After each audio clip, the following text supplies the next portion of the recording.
Good morning, everyone. Let's get today's show started. Friday, the 11th of October. This is Business Morning with me, Bosin Omofaye. We welcome our viewers here in Nigeria and around the world. The big story from the global oil market. Oil prices up some 2% early today on the news that an Iranian oil tanker at the Red Sea near Saudi Arabia port city of Jeddah was attacked by suspected rocket strikes. That's the big story today. U.S. West Texas Intermediate, that's the U.S. oil for November delivery, was up 1.83% to $54.60 per barrel.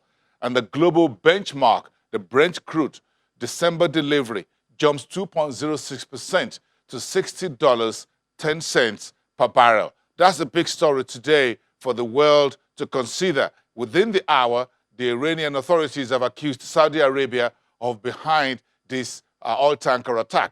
Remember, just a few weeks ago, Iran itself was accused by Saudi Arabia and the U.S. for being the force behind those rocket attacks that impacted Saudi Aramco's oil facilities, which Saudi Arabia is still dealing with. This is the big story for this Friday.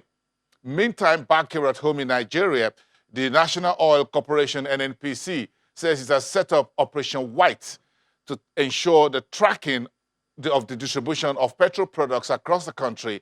The agency is looking to determine Nigeria's actual products import volume and consumption on a daily basis. The task force, which was jointly put together by the Office of the Honorable Minister of State for Petroleum Resources, Timipre Silva, and the new NNPC chief, Mele Kyari, was put together among 5 agencies in the oil and gas industry, and they were taught to deliver on the national assignment of ensuring Nigeria has energy security. On the flip side of that story is the Ministry of Mines, Steel and Development says it's worried about the declining number of applications for licenses in 2019. The new minister in charge of Steel and Mines and Steel Development, Olamilekan Adigbite, says the total applications for new mining licenses in Nigeria as of July this year was 1,025. That was much lower than 2,800 total applications for the year 2016. He says all of this despite the government's focus on mining for economic diversification. Into the banking industry, the financial regulator, the central bank, yesterday released new guidelines for indirect participation of firms under the existing payment system. The new guidelines takes effect November the 11th.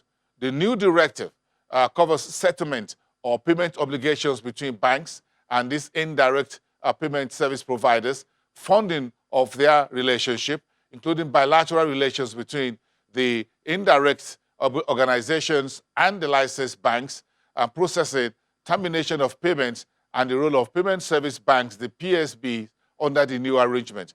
This is fleshing up what the central bank is doing as far as the payment system is concerned and try to ease off business and make sure that everyone play according to the rules of engagement.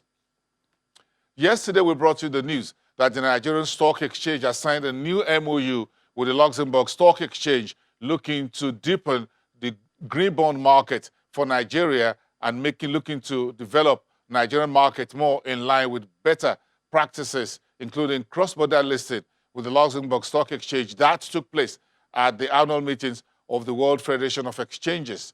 Temple Ashaju, our business correspondent, is live to us from our studios in downtown Lagos for this conversation, among other things that is bringing to the front burner this morning. In particular, the stock market losing its key indices during the week. Temple Ashaju, good morning. Welcome to the show here. Let's relaunch you, as it were, on the program after about 2 weeks. You're looking fresher than I do, but again, so that means you get some of the jobs done. Thank you for coming back from this holiday. I guess I can use a few weeks out of here. So, how's it going? Thank you, Bosun. Well, it's all right. We quickly take a look at the markets. I mean, how did we finish off yesterday? We were down some 0.06% actually. We saw the fact that this was the eighth consecutive losses consecutive session of loss that we're seeing in the market. So yesterday, when we were down to some 26,583.75, and of course we've seen the equity capitalization now dropping below the 13 trillion naira mark that we used to have. So yesterday we really traded below opening point. Most of the medium and large cap stocks, of course, are now trading at new lows. We got a negative market breadth, some 8 gainers and just 15 losers yesterday. In fact, in spite of the fact that we saw some 49% increase in the turnover of the market yesterday, which is put at some 19 billion naira worth of transactions. That's around some 363.25 million units of shares. If we look at the sectors, sectorally we were down except for oil and gas, which remained unchanged yesterday. The banking segment was down some 0.24%. You got the consumer goods segment of the market also down 0.07%. Of course, Honeywell Flour and of course Flour Mill were the two key drags that we had in that sector yesterday. If you look at the industrial goods side of the market, Dangote Cement, we saw some cross-dealing there yesterday, 100 million units of shares worth of cross-dealing yesterday on that side of the market, and that's why we saw a flat performance on that sector. Insurance, we got WAPIC, linkage assurance, as well as custodian insurance.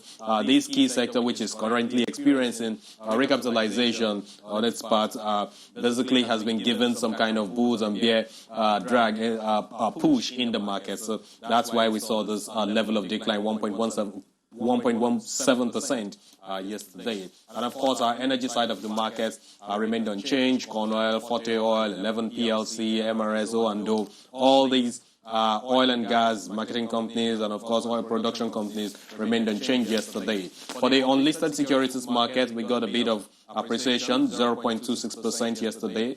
We now see the NSI, the NSD securities index, now dropping to 699.54 points. That's the level we've seen the index now. And of course, it looks like the market cap will be tracking that, possibly dropping later to some 400 and something billion naira.